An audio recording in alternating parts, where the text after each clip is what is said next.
Unitarian historian Earl Morse Wilbur, in his seminal 1925 work, Our Unitarian Heritage, which I have delightfully taken to rereading recently, speaks of Michael Servetus, one of the early forebearers of Unitarian thought during the Reformation in the 16th century, with these words. It may seem almost incredible that a youth of 19 should have the effrontery, great word, thus to approach the acknowledged leaders of Protestant thought, men more than twice his age, and to assume to set them right as to the very first and most important article of their faith. But, as he later declared, he felt moved in this matter by a divine impulse, as though he had a fresh revelation from God to communicate. As I read Wilbur's words, it made me stop and think. When was the last time that any of us ever truly felt something about anything so strongly that it compelled us to get up and tell everyone in close proximity about it, whether they wanted to hear it or not? When have you been so passionate that you were willing to throw decorum out the window and say without filter the things that weighed heavy on your heart? Then I came across this deceptively simple reflection by Howard Thurman, theologian, mystic, and mentor to leaders of the civil rights movement. There are two questions a person must ask themselves. The first is, where am I going? And the second is, who will go with me? If you ever get these in the wrong order, you are in trouble. These questions, where am I going? Who will go with me? Speak both to purpose and partnership. They're deeply relevant in a world that is constantly shifting, in a society where many of us feel overwhelmed or uncertain, and in a faith tradition that affirms both individual conscience and collective commitment. So today, let us explore these questions as spiritual practice, not merely as private meditations, but as shared commitments. Let us reflect on what compels us to act, what calls us beyond ourselves, and how we discover whether we are going it alone or building the beloved community we dream of. The first question, where am I going, is a question of purpose, of direction, of calling. It is the question we ask when we consider our work, our relationships, our hopes for the future. But it is also a deeper question, the question of the soul. In our Unitarian Universalist tradition, we do not believe in a pre-written script for our lives. We believe that meaning is made, not handed down. We believe that revelation is ongoing, that calling is co-created between our hearts, our experiences, and the needs of the world. Purpose emerges when we pay attention to what the world most needs and what we are uniquely able to offer. Friedrich Buechner writes that vocation is the place where your deep gladness and the world's deep hunger meet. That intersection is holy ground. What compels you? What stirs your conscience and awakens your heart? Injustice may compel you. Compassion may compel you. A longing for peace or equity, a desire to nurture or build or teach or accompany, these are signs of calling. But purpose is not a one-time discovery. It is a path we walk and rewalk.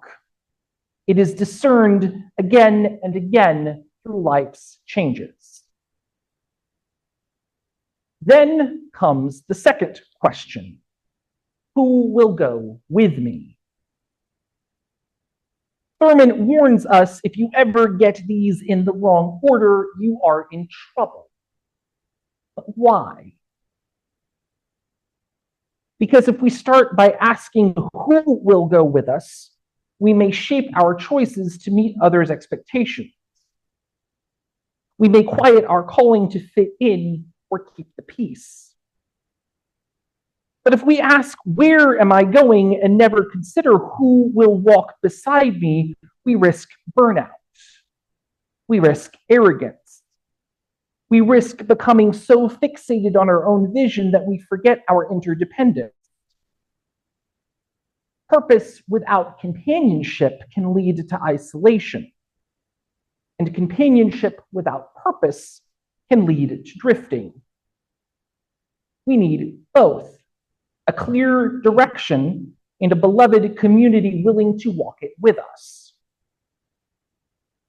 Even the prophets and leaders we revere, Reverend James Reeb, Viola Liuzzo, Harriet Tubman, Martin Luther King Jr., none of them walked alone. They had companions. They had communities. Their strength was rooted in solidarity. And so it must be with us. If we ask who will go with me first, we risk anchoring our direction in the wrong waters. We might choose what is easy over what is right. We might prioritize approval over authenticity. But if we ask, where am I going, and forget to ask who will go with me, we will likely stumble. A lone traveler in the wilderness of justice work is easily exhausted. It is not enough to be right. We must also be in relationship. And it is not enough to be in relationship. We must also be on purpose. We need these questions in dialogue. We need them to keep us honest. We need them to keep us brave. In the 1980s, as civil wars in Central America sent refugees fleeing violence, the US government responded with detention and deportation. But some churches, many Unitarian Universalists, saw a deeper truth. They asked, where are we going? And answered, toward justice, toward compassion, toward solidarity. Then they asked, who will go with us? And they found each other. They found people willing to host families in basements and attics. They found lawyers and translators and fundraisers. They found courage. They didn't ask, will this be comfortable or will it be popular? They asked what their values demanded. And that is how the sanctuary movement began. It was not perfect. It was not without risk, but it was faithful. And it lives on today in congregations like ours, congregations that open their doors and hearts to those most vulnerable. That is what it means to live our faith. So now I ask you, what compels you? What injustice weighs on your heart? What vision for the future calls to you? Perhaps it is the climate crisis. Perhaps it is gun violence. Perhaps it is the criminalization of poverty or the attack on bodily autonomy. Perhaps it is the loneliness in our neighborhoods or the fear that keeps people apart. Perhaps it is the dignity of immigrants or the rights of LGBTQIA2S+ youth, or the quiet courage of people just trying to survive. Whatever it is, let it call you. Let it move you.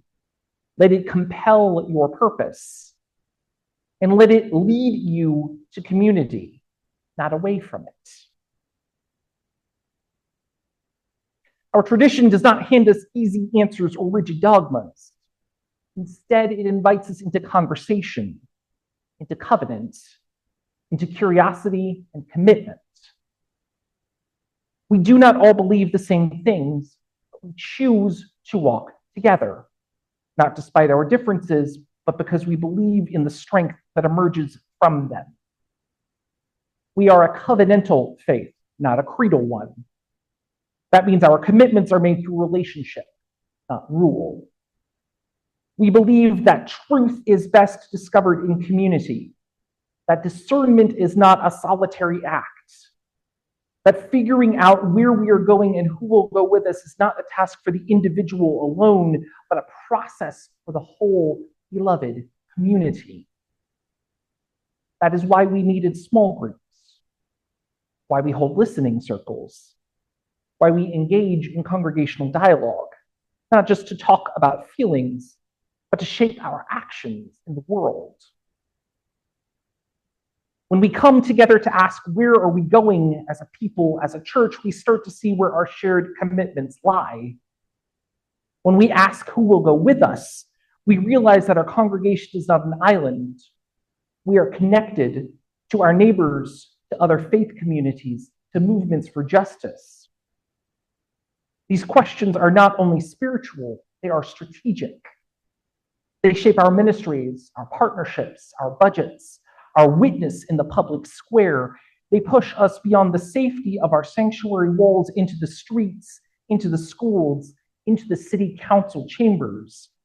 Because we are here, we're not here simply to feel good, we are here to do good, to make real the values we hold dear: justice, equity, compassion, freedom, peace.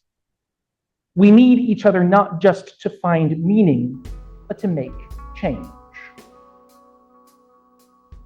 Beloveds, where are you going? Who will go with you? These are not questions to be answered once. They are lifelong companions. They change with age, with experience, with context. But we ask them not only for ourselves, we ask them for this community. Where are we going? Who will go with us? Not just within these walls, but out there where it matters most. Let us be the people who ask hard questions and stay at the table long enough to live into the answers. Let us be the people who find our purpose not just in contemplation, but in service.